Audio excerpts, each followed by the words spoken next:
season.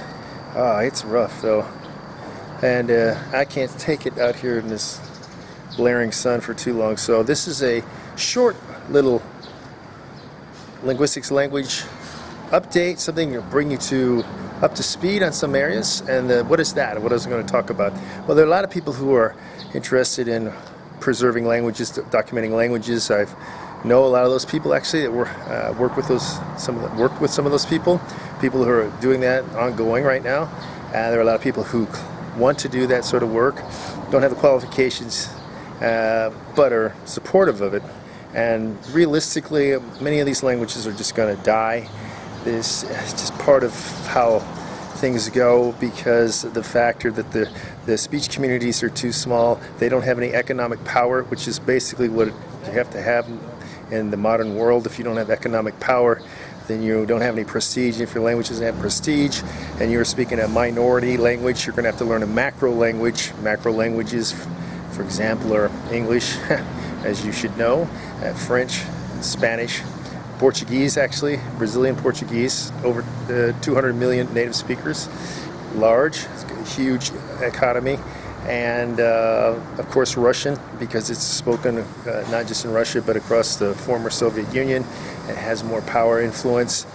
Chinese, Mandarin as the national language, just from sheer numbers, and that they're becoming an economic power themselves, although they're not in a lot of places in the world as major speakers.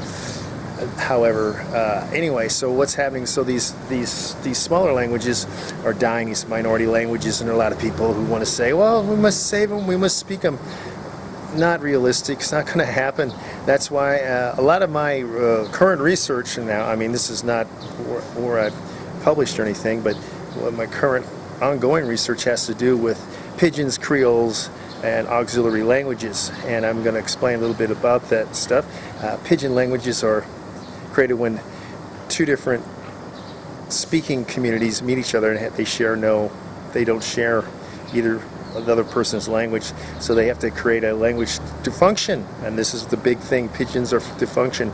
Now, when those pidgins have native speakers, when native speakers are born into those pidgins, they become creoles, and the creoles will then will establish a larger lexicon and start developing certain idiosyncratic of the language aspects, and some very large creoles. The largest French creole is in Haiti, and that one's a little bizarre. I can't really understand it. I've listened to it, and it's just, you know, it's like speak normal standard French. But another example is Tok-Pisin, which is spoken. There's a long history. I'm not going to go to the history of it, and it involves Australia and Germany, and then some other changes. And there's actually a history about how all pidgins probably were created. There's the mono language idea, which I'll get into in just a little bit. But anyway, Tok-Pisin is spoken by 6 million people, because in Papua New Guinea it's impossible and ridiculous to think that you're going to have 800 different languages, most of which don't have any scripts, meaning that there's no written accounts. They can't deliver information that way, and that they're spoken by very small groups of people, 1,000 people in many cases, or even less. That's just not, you can't make 800 different phone books, or 800 whatever, you can't do 800 different news broadcasts. So Tok-Pisin is the native, it's an official language, it's a Creole language, and it's growing, and it's actually done very, very well, and it's continued. And in fact, in Australia there's a Tok-Pisin radio station that speaks Tok-Pisin. But okay, even larger than this is in Nigeria. Nigeria has about, and the surrounding areas of Nigeria have about 500 different languages, and it's not an official status, but right now Niger, which is a pidgin, but it's a Creole actually. There are 80 million people who speak Niger. Niger is enormous. It's much larger than all the Scandinavian languages put together. Again, it has very specific and useful functional usage. It's created because when you find pidgins, you find that they're created simply because that's easier. They don't have a lot of complex phonology. There's a lot of things that they share in common. And then, okay, I will explain a little bit about this. One of the things that it's thought is that most of these languages all came from a lingua franca, which is a language that's decided to be used in international settings with people who speak other languages. Lingua francas are not the L1 of anyone usually, and that is Sabir. Sabir was never spoken as an L1, but it was used by sailors. It was used actually in the Crusades. You probably wondered, how did all these people from different places? Because in France there were several different languages at the time. That's just one country. How did, in Italy, what is now Italy, there are many different languages. So how did all these different language speakers communicate with each other when they're trying to do things? Because this is what's important. Because the language is for communication, transferring information, and eliciting responses, and basically, in some places, controlling people. So that is done by a lingua franca, and Sabir was that language. Now, what we're jumping up ahead to are auxiliary languages. Auxiliary languages are constructed languages that are meant to be used as a L2 or a lingua franca. A lot of examples of that, some people probably already know about Esperanto, but Esperanto is not a good example of where they are now. So what auxiliary languages differ from constructed languages, because constructed languages like Klingon or Elfish, those are not meant to be spoken really. Those are for specific roles, TV, film, books, that sort of thing.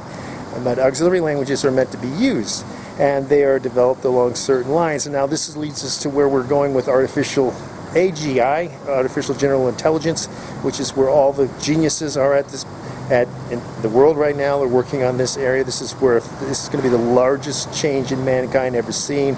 Very close. A lot of things are happening, and so you cannot.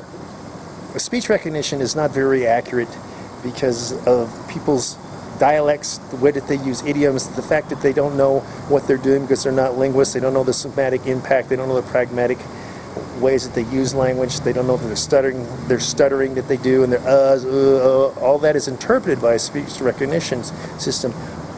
So there are a lot of languages that have been applied to that because speech recognition works much better.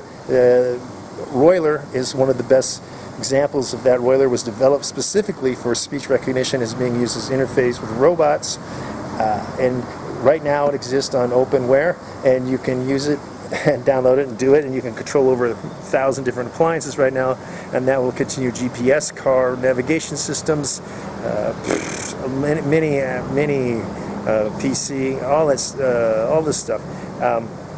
Anyway, I'm not going into depth on everything, but here's another one that's being applied by one of the leading guys in AGI, Ben Goertzel, who's a genius, a gigantic genius.